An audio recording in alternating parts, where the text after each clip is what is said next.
El derecho al ocio y a la expropiación individual, Severino Di Giovanni. Tú haces un trabajo que te gusta, que tienes una ocupación independiente y a quien el yugo del patrón no molesta mayormente. Tú también que te sometes resignado o cobarde en tu calidad de explotado. ¿Cómo te atreves a condenar así, tan severamente, a aquellos que ha pasado al plano del ataque en contra del enemigo? Una sola cosa te queremos decir. Silencio. Por honestidad, por dignidad, por fiereza. ¿No sientes el sufrimiento de ellos? Cállate. ¿No tienes la audacia de ellos? Entonces otra vez, cállate. Cállate porque tú no sabes las torturas de un trabajo y de una explotación que se odian. Desde hace mucho tiempo se viene reclamando el derecho al trabajo, el derecho al pan, y francamente, en el trabajo nos estamos embruteciendo. No somos más que lobos en busca de trabajo, de un trabajo duradero, fijo, y a la conquista de él se encaminan todos nuestros afanes. Estamos a la pesca continua, obsesionante del trabajo. Esta preocupación, esta obsesión nos oprime, no nos abandona nunca.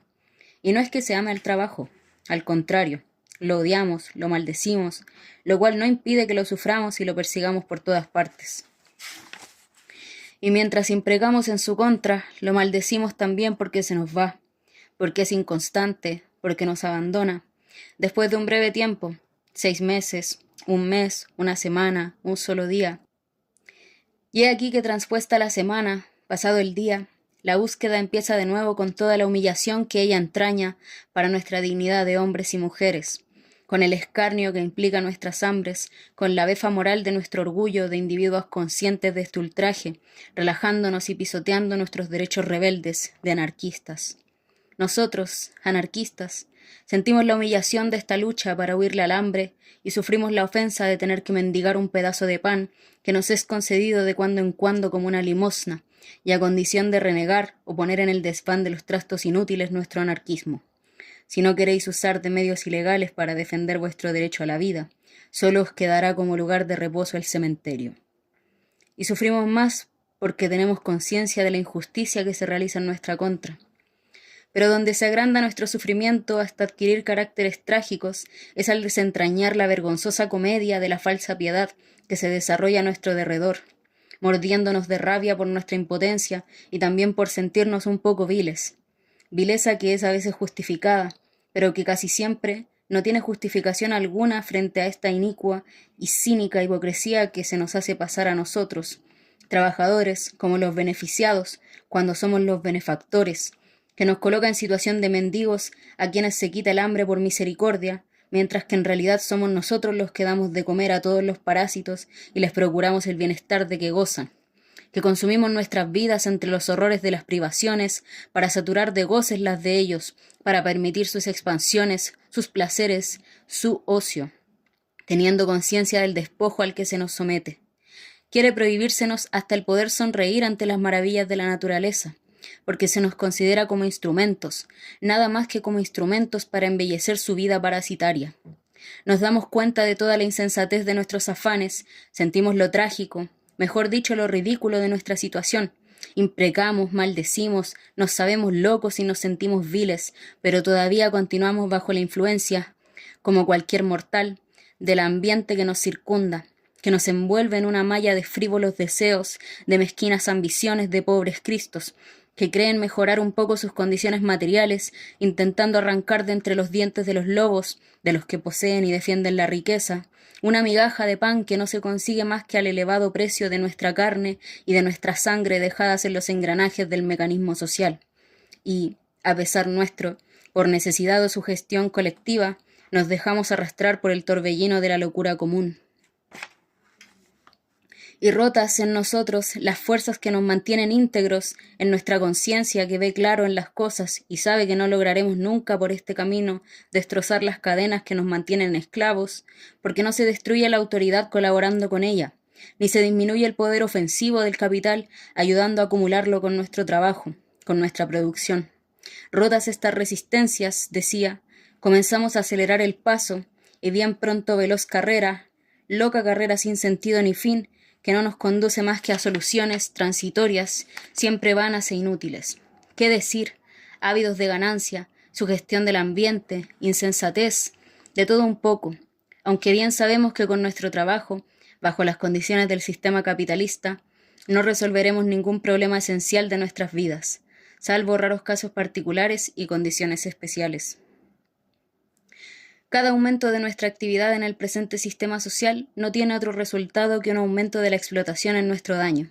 Impostores son aquellos que afirman que la riqueza es fruto del trabajo honesto, individual. Pasemos adelante. ¿Para qué detenerse a rebatir los sofismas de ciertas teorías económicas que no son sinceras ni honradas y que solo convencen a los pobres de espíritu, desgraciadamente son la mayoría de la sociedad, que no persiguen otra finalidad que la de cubrir torpes intereses con la apariencia de la legalidad y del derecho? Todos vosotros sabéis que el trabajo honrado, el trabajo que no explota a otros, no ha creado nunca, en el presente sistema, el bienestar de persona alguna, y mucho menos su riqueza, puesto que ésta es el fruto de la usura y de la explotación, las cuales no se diferencian del crimen más que en las formas exteriores. Después de todo, no nos interesa un relativo bienestar material obtenido por la extenuación de nuestros músculos y de nuestro cerebro.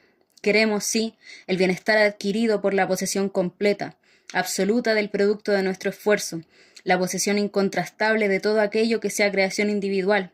Estamos entonces consumiendo nuestras existencias a total beneficio de nuestros explotadores, persiguiendo un bienestar material ilusorio, eternamente fugitivo, jamás realizable en una forma concreta, estable, porque la liberación de la esclavitud económica no nos podrá llegar por medio de un aceleramiento de nuestra actividad en la producción capitalista, sino con la creación consciente, útil y con la posesión de lo que se produce. Es falso decir una buena recompensa, un buen salario por una buena jornada de trabajo. Confiesa esta frase que deben existir los que producen y los que se adueñan del producto, y que después de haber quitado una buena parte para ellos, aún no habiendo participado en su creación, distribuyen, en base de criterios y principios absurdos, enteramente arbitrarios, aquello que creen conveniente darle al verdadero productor. Establece la retribución parcial, el robo, la injusticia. Consagra, por lo tanto, de hecho, la explotación. El productor no puede aceptar como base equitativa y justa la retribución parcial. Solamente la posesión íntegra puede establecer las bases de la justicia social. Por consecuencia, todo concurso nuestro a la producción capitalista es un consentimiento y una sumisión a la explotación que se ejerce sobre nosotros. Cada aumento de producción es un remache para nuestras cadenas, es agravar nuestra esclavitud. Más trabajamos para el patrón, más consumimos nuestra existencia, encaminándonos rápidamente hacia un fin próximo. Más trabajamos, menos tiempo nos queda para dedicarle a actividades intelectuales o ideales, menos podemos gustar la vida, sus bellezas, las satisfacciones que nos puede ofrecer, menos disfrutamos de las alegrías, los placeres, el amor. No se puede pedir a un cuerpo cansado y consumido que se dedique al estudio, que sienta el encanto del arte, poesía, música, pintura, ni menos que tenga ojos para admirar las infinitas bellezas de la naturaleza. Un cuerpo exhausto, extenuado por el trabajo, agotado por el hambre y la tisis, no apetece más que dormir y morir. Es una torpe ironía, una befa sangrienta el afirmar que un hombre, después de 8 o más horas de un trabajo manual, tenga todavía en sí fuerzas para divertirse, para gozar de una forma elevada, espiritual. Solo posee, después de la abrumadora tarea, la pasividad de embrutecerse, porque para esto no necesita más que dejarse caer, arrastrar. A pesar de sus hipócritas cantores, el trabajo en la presente sociedad no es sino una condena y una abyección. Es una usura, un sacrificio, un suicidio. ¿Qué hacer? Concentrar nuestros esfuerzos para disminuir esta locura colectiva que marcha hacia el enervamiento. Es preciso poner en guardia al productor en contra de este fatigoso afán, tan inútil como idiota. Es necesario combatir el trabajo material, reducirlo al mínimo, volverse vagos mientras vivamos en el sistema capitalista bajo el cual debemos producir. El ser trabajador honrado, hoy día, no es ningún honor, es una humillación, una tontería, una vergüenza, una vileza. El llamarnos trabajadores honrados es tomarnos el pelo, es burlarse de nosotros, es, después del daño, agregarnos la burla. Oh, soberbios y magníficos vagabundos que sabéis vivir al margen de las conformaciones sociales, yo os saludo. Humillado, admiro vuestra fiereza y vuestro espíritu de insumisión y reconozco que tenéis mucha razón en gritarnos, es fácil acostumbrarse a la esclavitud. No, El trabajo no redime, sino que embrutece. Los bellos cantos a las masas activas, laboriosas, pujantes, los himnos a los músculos vigorosos, las aladas peroraciones al trabajo que ennoblece, que eleva, que nos libra de las malas tentaciones y de todos los vicios. No son más que puras fantasías de gente que nunca han tomado el martillo ni el escalpelo, de gentes que nunca han encorvado el lomo sobre un yunque, que jamás se han ganado el pan con el sudor de su frente. La poesía consagrada al trabajo manual no es más que una irrisión y un engaño que nos deberían hacer sonreír, sino llenarnos de indignación y rebeldía. La belleza del trabajo, el trabajo que eleva, ennoblece, redime. Sí, mirad allá a lo lejos. Son los obreros que salen de las fábricas, que surgen de las minas, que abandonan los puertos, los campos, después de las jornadas de trabajo. Miradlos. Apenas si sus piernas pueden soportar aquellos cuerpos derrengados. Escrutad esas caras pálidas, mustias, extenuadas. Asomaos a esos ojos tristes, mortecinos, sin luz, sin vitalidad. Ah, los bellos, los potentes músculos, la alegría de los corazones por el trabajo que ennoblece. Penetrad en aquella fábrica y observarlos en su actividad. Enclavados cojo parte integrante de la máquina, están constreñidos a repetir por 1000, por 10.000 veces el mismo movimiento, automáticamente, como la máquina, sin que casi sea necesaria la intervención de sus cerebros. Podrían muy bien haberlos dejado en sus casos, puesto que, una vez emplazados en sus puestos, continuaría igualmente sus trabajos. No conserva nada de la propia personalidad, ni de la propia individualidad. No son seres sensibles, pensantes, creadores. No son más que cosas sin espiritualidad, sin impulso propio. Van porque todos van. Se mueven con ritmo uniforme, igual, sin independencia. Se les ha ordenado ejecutar aquel movimiento y lo deben hacer hoy, mañana, siempre, como las máquinas. Hemos llegado a la destrucción completa de la personalidad humana en el 80% de la producción moderna. No se hallan ya los artesanos, los artistas. La producción capitalista no los pide, no los precisa. Se han inventado cosas para cada necesidad y máquinas para hacerlo todo. Y hemos llegado al punto de tener que crear nuevas necesidades para poder fabricar nuevos productos. En realidad, es esto lo que ya se hace, y es por esto que la vida se va siempre complicando más y el vivir se hace cada día más difícil. Se ha suprimido la estética de las cosas y no se crea más que en serie, en montón. Se han educado los gustos en línea general.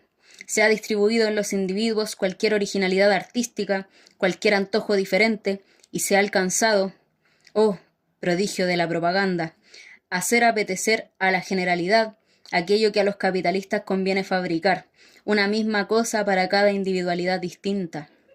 Ya no se tiene necesidad de seres que creen, sino de entes que fabriquen. Ya no existen, ay, artistas. Obreros intelectuales, solo quedan obreros manuales.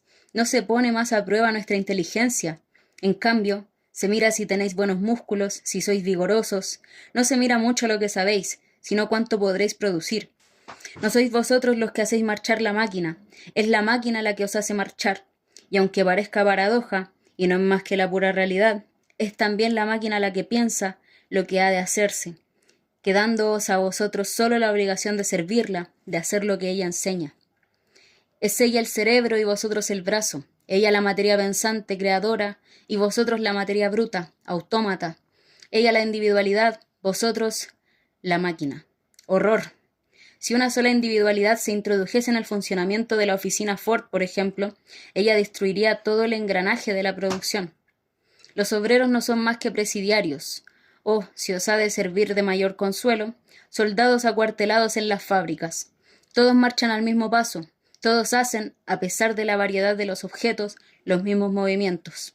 No encontramos ya ninguna satisfacción en los trabajos que hacemos, no nos apasionamos por ellos, porque nos sentimos completamente extraños a los mismos. 6, 8, 10 horas de trabajo son 6, 8, 10 horas de sufrimiento, de angustia. No amamos, no, el trabajo, lo odiamos. No es nuestra liberación, es nuestra condena.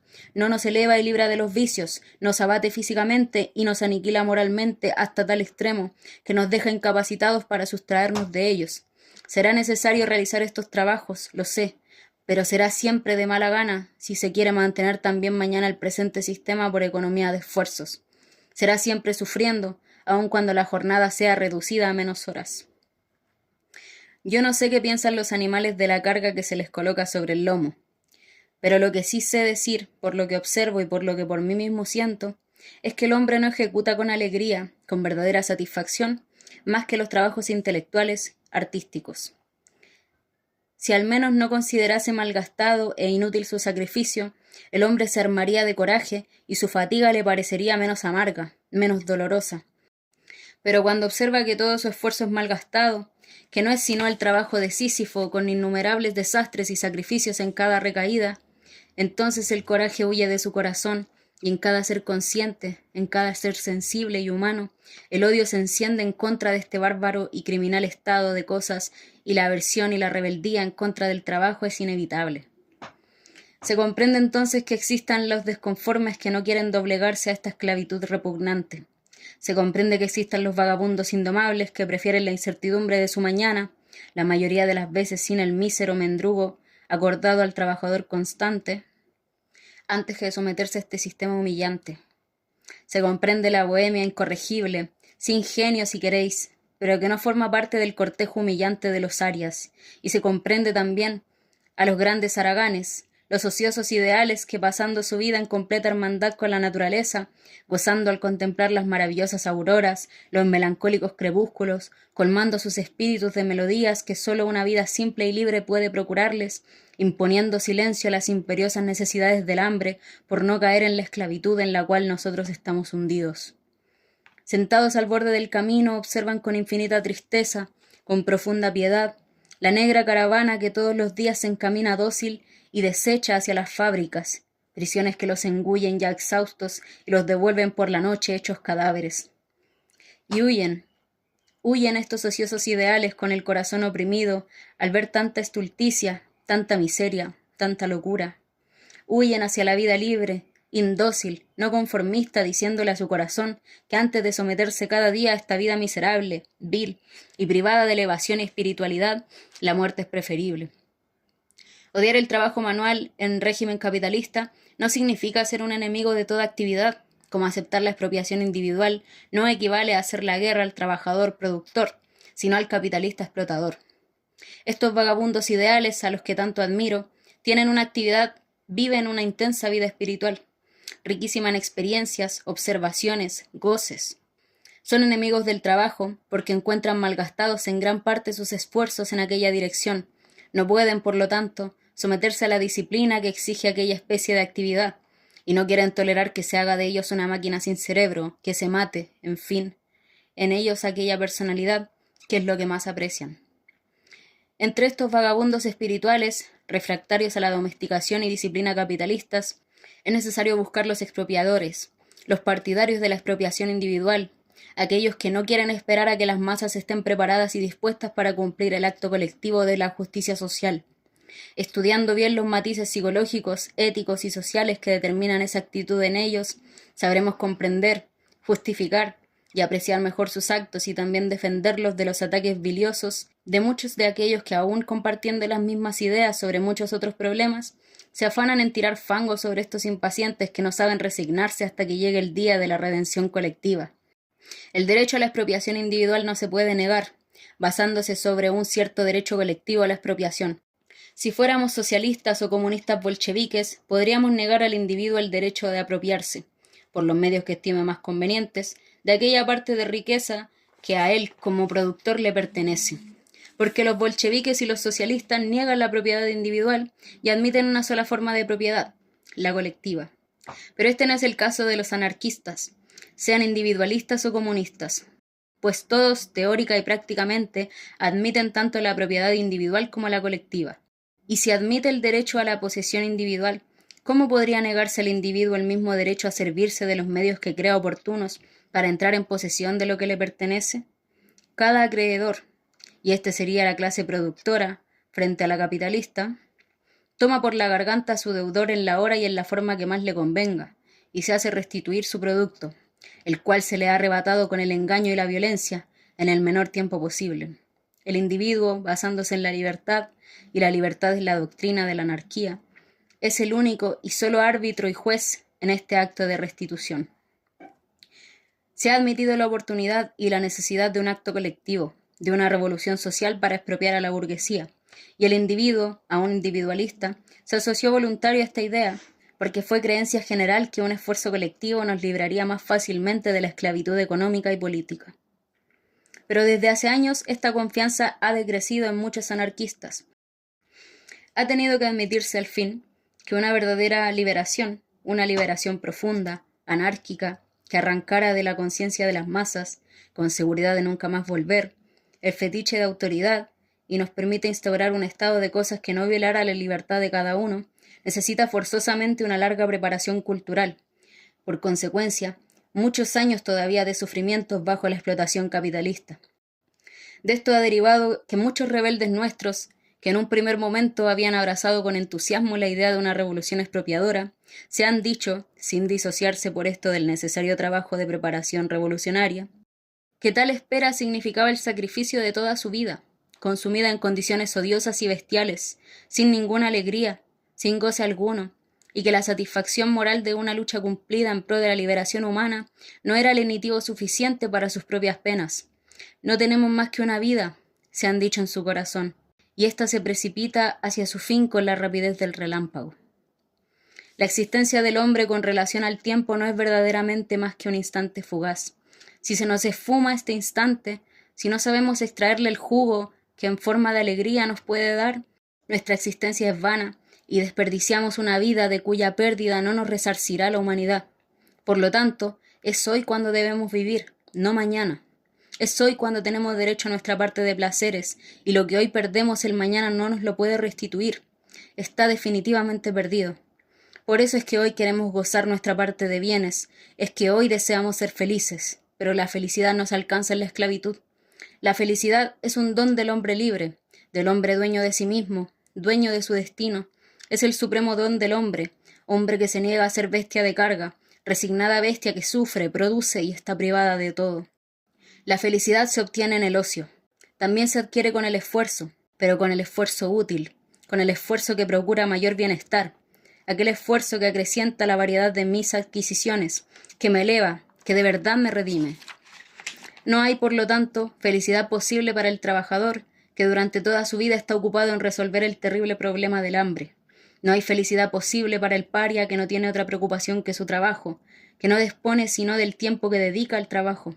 Su vida es bien triste, bien desoladora, y para poder soportarla, arrastrarla, aceptarla sin rebelarse, se precisa un gran coraje o una gran dosis de cobardía, del deseo de vivir, de la desesperación íntima y profunda que nos coloca frente a la perspectiva de toda una vida consumida, para beneficio de gente indigna, de la desolación sentida al perder la esperanza en una salvación colectiva durante la fugaz trayectoria de nuestra breve existencia.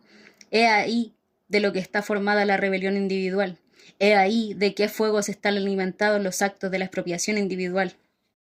Triste, muy triste es la vida del trabajador inconsciente. Pero, ay de mí, la vida del anarquista es verdaderamente trágica. Si vosotros nos sentís todos los sufrimientos, toda la desesperación de vuestra trágica situación, permitidme deciros que tenéis piel de conejo y que el yugo no os está tan mal.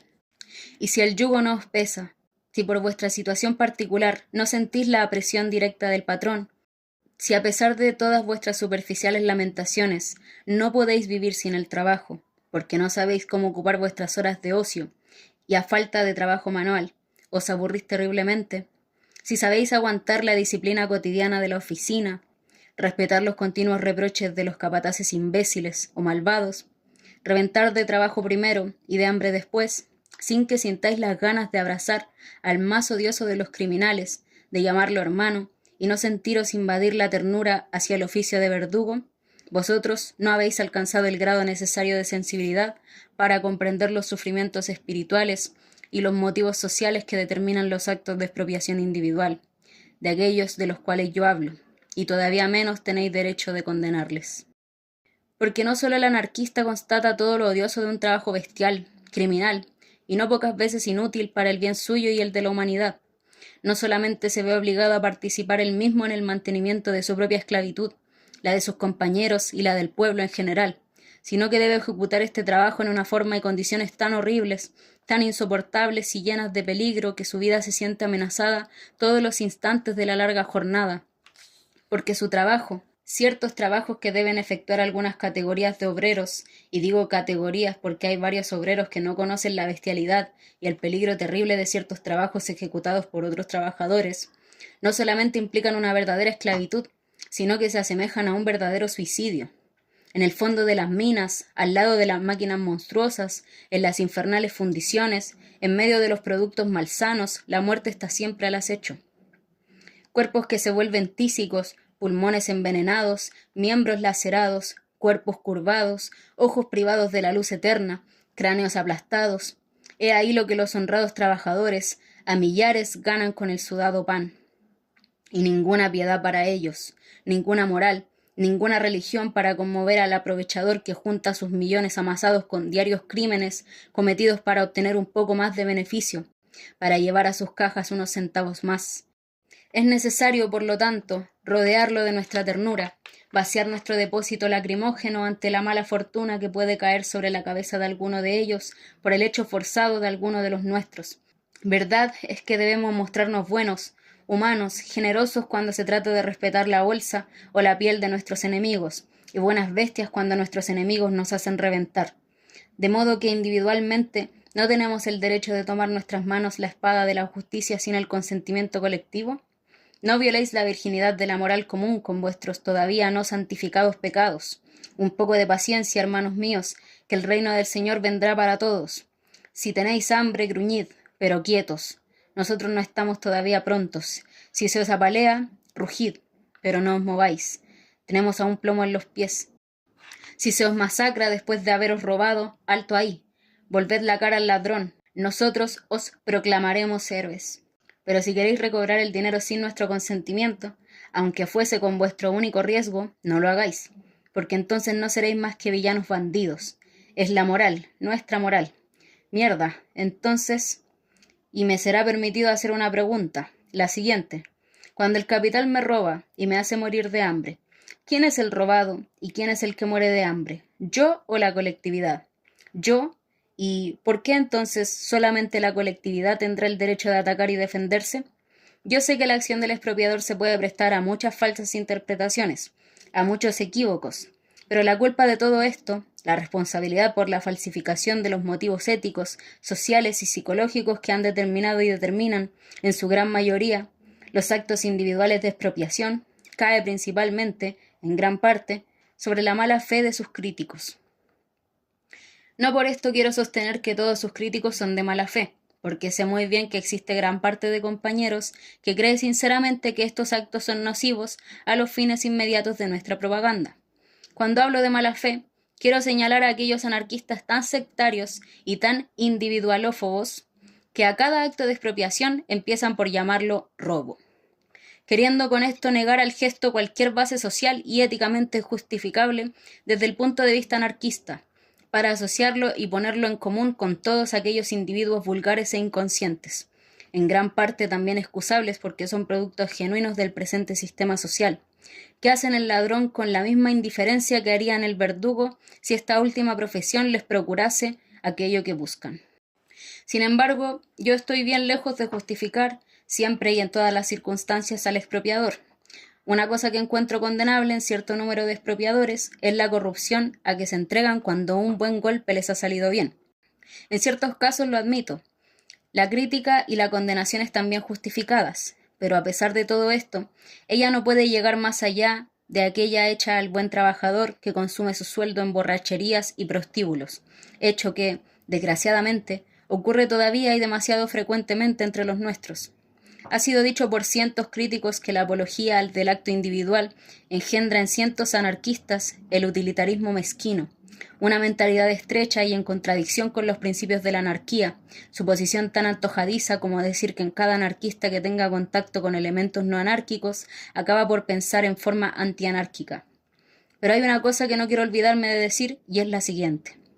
Siendo la expropiación un medio para sustraerse individualmente a la esclavitud, los riesgos deben ser soportados individualmente, y los compañeros que practican la expropiación per se pierden todo derecho, aunque exista para las otras actividades anarquistas, y yo no lo creo, a reclamar la solidaridad de nuestro movimiento cuando caen en desgracia. La intención mía en este estudio no es la de hacer la apología de este o de aquel hecho, sino la de llegar a las raíces del problema, la de defender el principio y el derecho a la expropiación, y el mal uso que ciertos expropiadores hacen del fruto de sus empresas no destruye el hecho mismo, como el hecho de que existan perfectos canallas que se llaman anarquistas no destruye el contenido ideológico de la anarquía. Examinemos una vez más la acusación, la condena máxima, aquella que sostiene que los actos de expropiación individual atentan contra los principios anarquistas.